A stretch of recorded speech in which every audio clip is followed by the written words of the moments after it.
Hi అండి, ఎలా ఉన్నారు? ఈ వీడియోలో మనం దసరా పండుగ ప్రాధాన్యత, దుర్గాదేవి 9 రూపాలు, వాటి విశిష్టత తెలుసుకుందాం. దసరా హిందూ సంప్రదాయంలో అత్యంత ముఖ్యమైన పండుగ. ఇది నవరాత్రులు పూర్తయిన తరువాత వచ్చే 10వ రోజు జరుపుకుంటాం.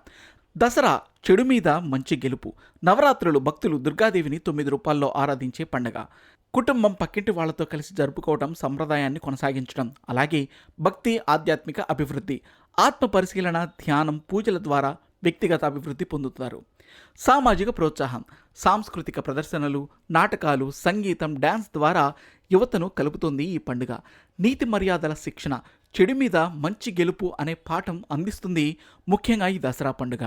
అలాగే ఆర్థిక మరియు సామాజిక చురుకుదనం, హస్తకళలు, వాణిజ్య వేడుకలు, ఉత్సాహం, వృద్ధి.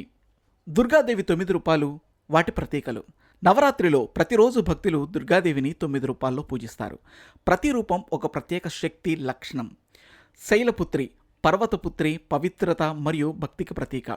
బ్రహ్మచారిణి, తపస్సు, సహనం, స్థిరత్వం సూచిస్తుంది.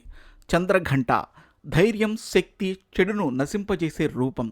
కూష్మాండ, సృష్టి, శక్తి, సంపత్తి, ఆరోగ్యం ప్రసాదిస్తుంది. స్కందమాత, కార్తికేయుని తల్లి, కుటుంబ సంక్షేమానికి సూచిక. కాత్యాయని, ధైర్యం, విజయానికి ప్రతీక. కాళరాత్రి, భయరహితమైన రూపం, చెడు శక్తులను నశింపజేస్తుంది. మహాగౌరి, పవిత్రత, శాంతి, సమగ్రతకు ప్రతీక. సిద్ధిరాత్రి, విజయం, జ్ఞానం, మోక్షం అందించే రూపం. నేటి భక్తులు క్రమబద్ధమైన పూజ, ధ్యానం, వ్రతాలు పాటిస్తూ ఆత్మవిశ్వాసం పొందుతున్నారు. పెద్ద నగరాలు, గ్రామాలు, స్కూల్, కళా సంస్థల్లో ఉత్సవాలు కూడా జరుపుకుంటారు. నవరాత్రి ద్వారా యువతకు ధైర్యం, శక్తి, ధర్మపరమైన విలువలు నేర్పబడుతున్నాయి.